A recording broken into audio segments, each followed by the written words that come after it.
Pers Indonesia masa penjajahan Belanda. Pers dalam pengertian sempit terbatas pada media massa cetak seperti surat kabar dan majalah.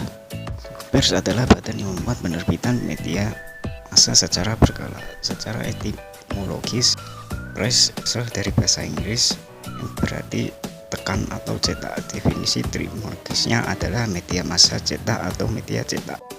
Berbagai lembaga pers yang ada semasa Belanda adalah pers-pers yang sesuai kehendak Belanda. Jika ada yang coba-coba protes, maka bersiaplah untuk dihukum dan surat kabarnya ditutup. Pers telah ada sejak zaman VOC. Awal kemunculan pers ini dimaksudkan untuk memenuhi kebutuhan informasi aparat VOC tentang situasi di negara Belanda dan daerah sekitarnya. Kedudukan pers berbahasa Melayu jauh lebih penting daripada pers Belanda karena bahasa Melayu dapat lebih diterima oleh pembaca-pembaca pribumi. Berkembangnya pers berbahasa Melayu awalnya dirilis oleh warga keturunan Cina.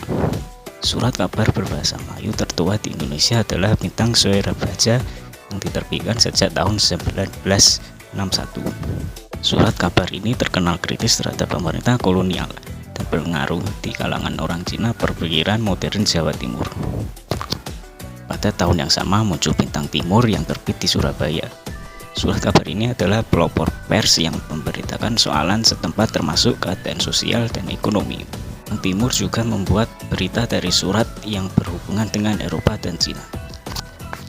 Menjelang abad ke-20 di Batavia terbit surat kabar Taman Safari 1898 di bawah pimpinan F. Wiggers dan penderita Betawi 1874 yang dipimpin J. Hendricks. Koran yang pertama lahir di Indonesia tahun 1774 pada zaman OOST Indische Compagnie, yaitu di waktu pemerintah Van Imhoff. Koran itu ialah Bataviasche Nouvelles, diterbitkan oleh seorang onderkomen Ersekler dari Algemene Secrete bernama Jordens. Sebelum itu memang ada juga dirasai orang Belanda keperluan surat kabar, tetapi orang tidak berani karena Licht and Presswe Regering, artinya pemerintah yang takut kepada sinar matahari dan sinar pers. Jordens memberanikan diri minta izin pada gubernur jenderal dan dapat oktroi untuk 3 tahun. Setelah terbit koran itu dan satu eksemplar jatuh di tangan Heren Zeventien, maka dengan pos terus datang teguran dari negeri Belanda dengan pemerintah supaya koran itu dimatikan. Gubernur Jenderal Van Imhoff terpaksa melarang terbitnya Bataviasche Nouvelles itu walaupun dapat memberikan perizinan pada Jordens untuk 3 tahun. Demikian dari saya, terima kasih.